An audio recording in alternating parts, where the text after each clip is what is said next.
Hey, everybody, and welcome back to the Rec Room with Brian Rector. Today, we've got episode 51 of the Rec Room. Continue to churn these shows out, which I'm super excited about. And really, it feels like everything that is going on at the Rec Room is in preparation for AthleteCon, the third iteration of the event in Las Vegas, coming this June. So, without further ado, Sophia Sanchez, a University of St. Thomas runner and somebody who is unafraid and unapologetic to speak on panels, to put her name out there in the NIL space, and to be a key cog in this whole like growth and development of brand building. So, Sophia, thank you for being here. I appreciate your time. And how are you doing?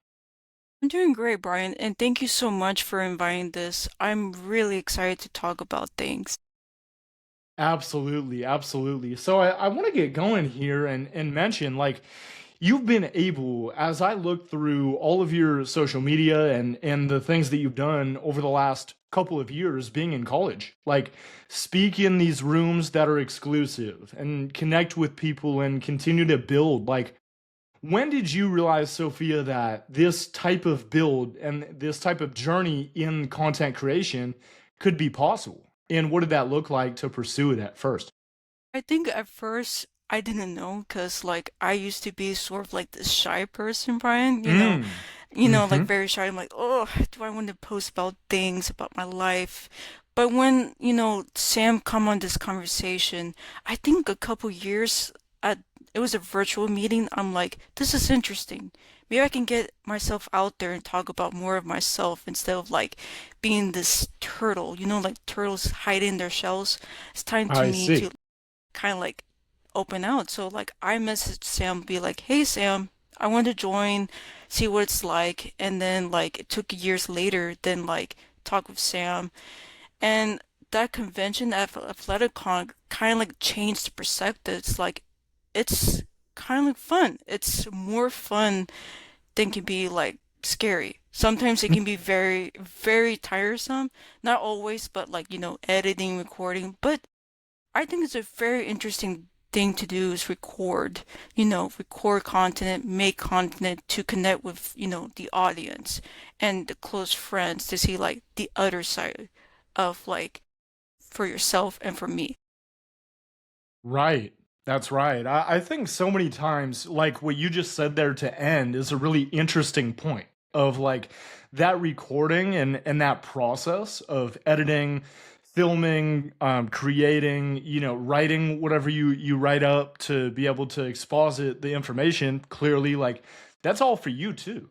Like, I think people so often forget that you individually can benefit from the work that you put in, not so much just the people who are listening. Like, what are in the last couple of years as you've developed these different skills, what are the ways that you have seen benefit with your brand and your skill set since you began this content creation journey? Well, when I create this brand content creation, it sort of helped me to have like more the soft skills, more like being more communicative towards the people. It helps me kind of like speak more because I don't speak a lot and I used to be very quiet.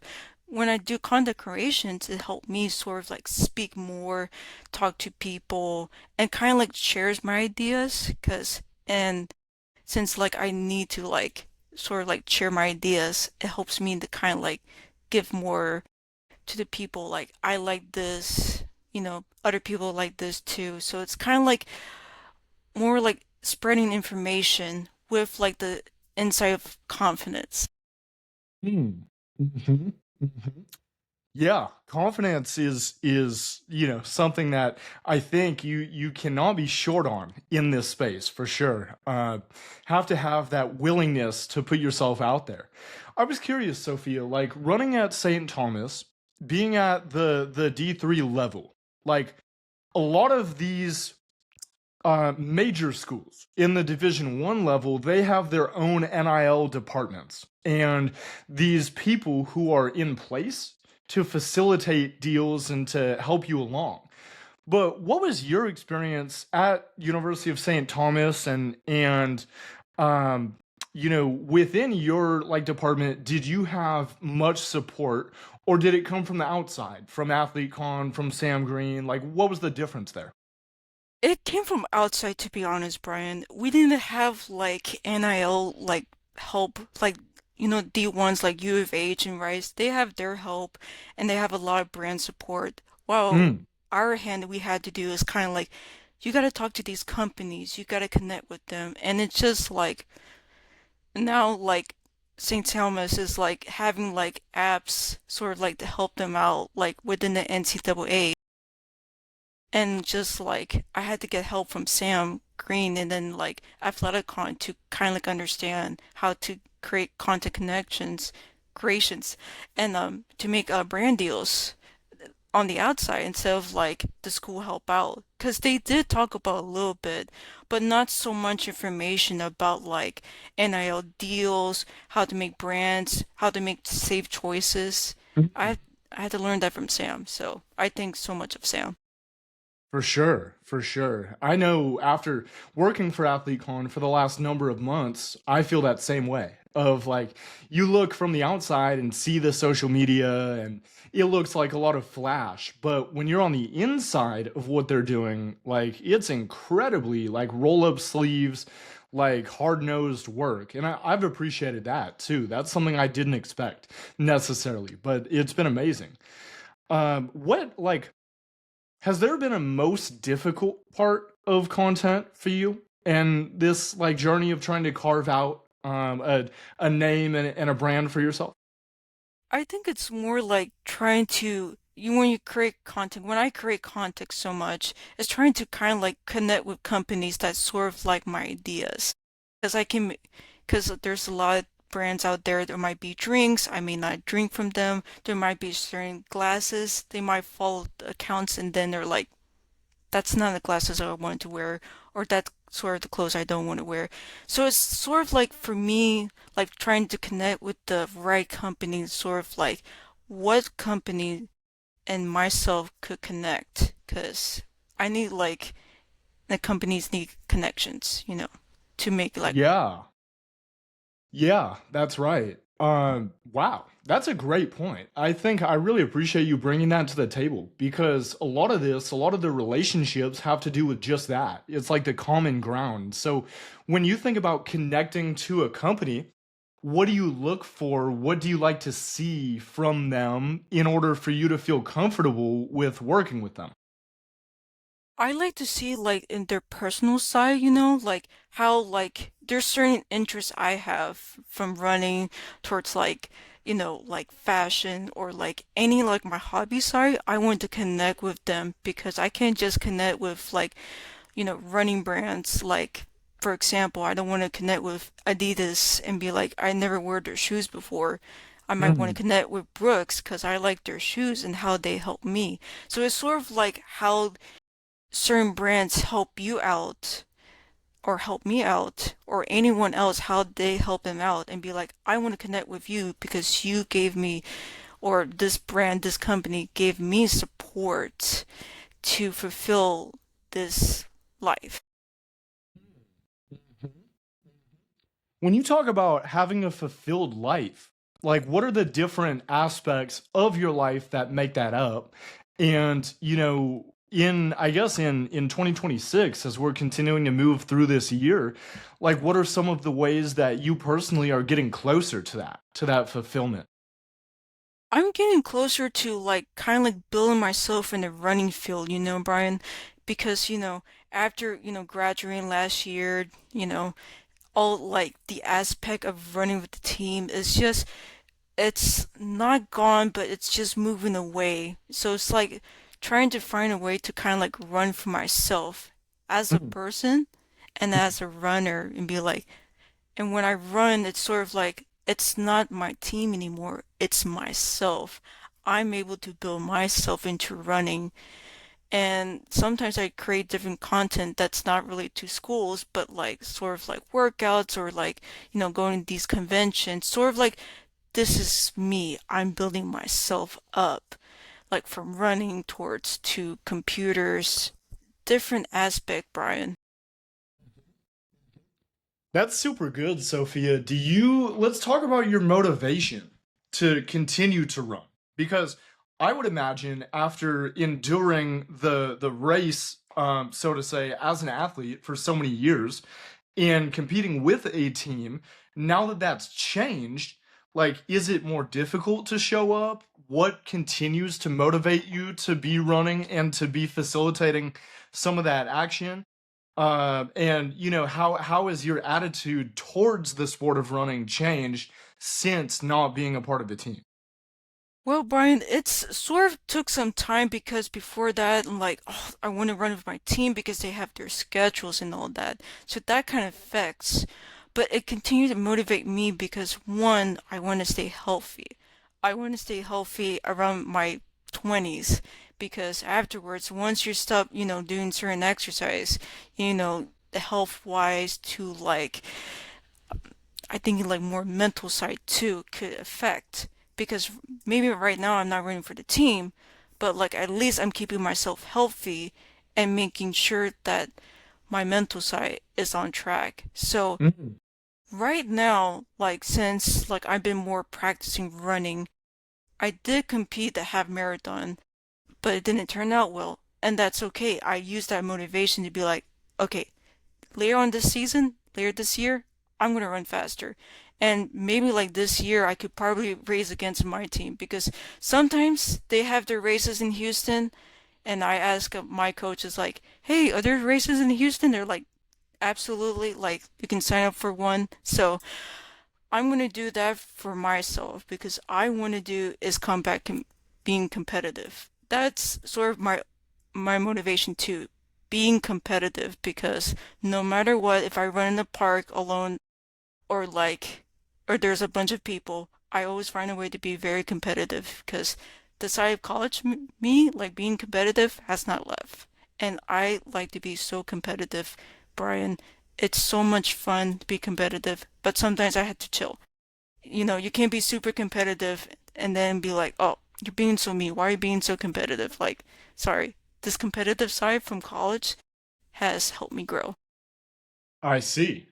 That makes a lot of sense. And we're just coming off well, I shouldn't say that. We're a couple years removed from the last Summer Olympic cycle, and we're kind of in this period where we have a couple years until that. Like, is there anybody, because now we have a home Olympics, LA of 2028, like, are there any runners that you have been following along with in the professional space and that you look up to in some respects, whether it be content or running wise or personality or it can be anything. Well, I've been following a lot with the women's side. There's a lot of women's, I can't remember all the women's distance runners, but like I seen one of the girls who ran the Houston Chevron, who ran like a 1 hour 15 minutes in her Chevron, and I thought like, she'd been running a lot, and then like and there was other group of my girls from known as the Pizza Gals. They run a lot, and sometimes they're running under aspects. Sometimes they're trying their best to like run the Boston Marathon, which once you run the Boston Marathon, you can make it to the Olympics. So that kind of like inspired me, maybe not make to the Olympics immediately of 2028, but sort of inspired me to get more competitive and maybe soon later in my life, if I hit my 30s or like late 20s, maybe to the Olympics. But that's kind of like inspired me to be more competitive and see like other people, whether they're guys and girls, it's time to be competitive. Yeah, yeah, yeah, yeah. Have you like, because I know AthleteCon has some of the like content creation competitions, and so many times you've mentioned this competitive side that you have. Like, have you competed in those? Have you done any challenges to create content against others? Like, how has your competitive side come up in creating online? Well, Brian, I in that aspect of like content creation, I haven't been competitive. That's very surprising because I've been more respecting people at AthleteCon because those guys at AthleteCon are so competitive content creation. I respect they have like their cameras, their microphones ready to go. I'm like, wow, they're very impressive. Like I can say like I really respect their aspect because they went out there like show off like their cameras, microphones ready to go. Like I respect so much with their TikTok, LinkedIn, Instagram, Facebook. They have everything geared and they're like so ready. I've been the other hand like maybe see certain companies. Like there was a log firm company that helps a lot with their athletes to make like brand deals and make sure they follow the laws. I've been helping out with like posting content and making videos for them, just for them because I wanted to help them with my IG account and then my LinkedIn account to make sure they're reaching out towards the people who needs to understand about law aspect. But I've been more like a little bit more respectful in seeing which company I want to work. But for the other athletes I seen like from like my friends that I met, people I hang out with, they have been so like so competitively content creation. I love it. It's really fascinating how like they're ready to go like time to make competing content creation like they're ready to roll. Like wow. Just wow, Brian. Certainly, certainly, certainly. How like redeeming is it for you to build a connection and then be able to create something with a brand that you align with? Like, did you ever imagine as a younger person coming up in this space that you could be able to make an impact like that? And what are some of the feelings that you have and the emotions that come from creating and making a difference for a company or for a group of people? Well, in the past, when I see it, like I never thought being in content creation would be like this, like sort of like so many connections, Brian. But like I've been sort of like in the past, like I said before, quiet. And then when I started to join AthleteCon, I'm like, this is different. And having so much connection with them, seeing like different, there was runners, football players, might be some gymnasts out there making content creations. It has been very humbling, very interesting at the same time because I get to learn different aspects of their life. Not entire life, but just a little bit of their, you know, life where they're, traveling places or they're competing their races or they're just showing off their skills of like basketball skills. And to me, it shows like I connect with if I show like my content or like my running, be like I connect with companies or different runners too, because there's runners out there who wants to be inspired by, higher up runners, be like, hey, I like your content and I'm inspired by it. Let me learn from you. And Mm, that's what it has been. It's been more like a learning because before I don't know anything about too much about content other than posting and all that. Now it's been more I learn about things. I'm learning a lot more, Brian. And from Sam it teach me so much in AthleteCon a lot that I didn't realize I had to do this and that. It's been a learning aspect of my life. I mhm. like it. Yeah. Certainly, it's always good to perpetually grow and change and evolve and learn. I love that. I love that. What has been the most memorable thing that you've heard or learned being involved with Sam Green and AthleteCon? I think first meeting her, Brian. That's what it is. First meeting her like in person, it's just like learning her stories. I really like how she built up, like she has past experience where she works for them. She used to be a cheerleader or probably dancer. I forgot. But she used to work for so many companies that put her down. And then when she built AthleteCon, she worked so much of the work with her husband Ty to build AthleteCon. It's so really incredible for her as so much as a person and as so much of a woman that she create this event, this company to build AthleteCon with so much of her efforts, so much of like her soul into this. So I really do and respect so much of Sam that I'm like, wow, there's just so much why people do not know about this?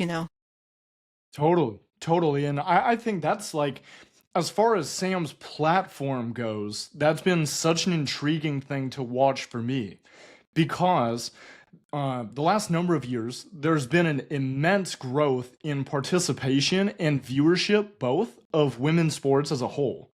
Like, what do you think about that growth, and how do you think it can continue to increase and become more equitable in the space collegiately? I think when I see more like from the girls' side, I've seen like from runners, then from gymnasts, and then basketball, softball. I've seen so much growth. It's just incredible. If, like myself and other content creators, a lot of women content creators create more content and share them, it can make more of like women content not to be sort of like shy away because there's, you know, been inside of the social media where there's might be some, people out there might discourage them or sort of like, creep them out. And I think when I see so much content creation from women, it's sort of like empowers, in a way that they build up about their sports and about themselves, about how much they like to do is create not just only content creations, but like creating a story about helping yourself and gaining that confidence. And I really Mm. like about it. Yeah. Hmm. I know one of the pieces, Sophia, to your story is growing in confidence. Has there been an experience that you can share where you were able to give advice or impact the next generation? Well, I mean, like, I haven't really done that because, like, my school has sort of like getting into it, and I haven't really talked about content, but I think little by little, I think some people might get into it. I talked to one of the ladies who was in the Fill and Flow, and she was trying to get one of her two students to join AthleteCon. I sent her a message how AthleteCon kind of like, you just only connect with like other athletes, you learn about AthleteCon, and then like you build into having like confidence. My school, on the other hand, has, learned about NILs, but not really interested, so I can't like force into it. But I think like this conversation might sort of inspire them or not. It's their choice, Brian. It sometimes cannot be forced, but it's willing to learn about it and to get the confidence to make that decision. Mm. Hmm. One more thing, Sophia, before we head out here. I'm so curious because of what you just mentioned about making sure that people in administration and people in university settings know the importance of allowing the platform for athletes to grow and to build their brand. Like, if you had to give an elevator pitch to a university that is deciding whether or not to send athletes to AthleteCon, what would you say? What are the key reasons why they should have representatives there at Vegas in June? I will say is three words: learning, confidence, and connections. Those are the three words I will use. One, you learn about to build content. You learn about different companies, leadership, and how like different companies and like different tools you can use to build content. Second was confidence. It's a big event. There's a lot of student athletes. Some of them, probably myself, could be a little bit like intimidating at first. But it's kind of like stepping out that comfort zone into AthleteCon could be the next step of being like you get to be more confident because it can be a lot when you go to those like places. But it's really interesting, very fun to be out there, without like the help of other people. It's yourself stepping into that place. Maybe it could be a restaurant or like a bookstore or like a shopping mall. It can be one step of your foot, stepping into AthleteCon and be like, that's how confident I am to stepping out of my comfort zone. And the last one is connection. you build connection with different athletes, companies, and like probably some people from different places. Like I've made connections with different athletes, companies, and learn about so much about them. And it makes me learn about so much about them too. And I feel like people should join that because you can make so much connection. Maybe not from the school or maybe not from clubs, but also from AthleteCon, you get to build connections with different content creators, athletes, and companies. So those are like three words as the elevator pitch.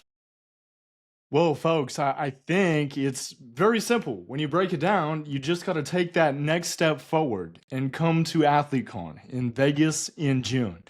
Sophia Sanchez, thank you so much for your time on the Rec Room episode 51.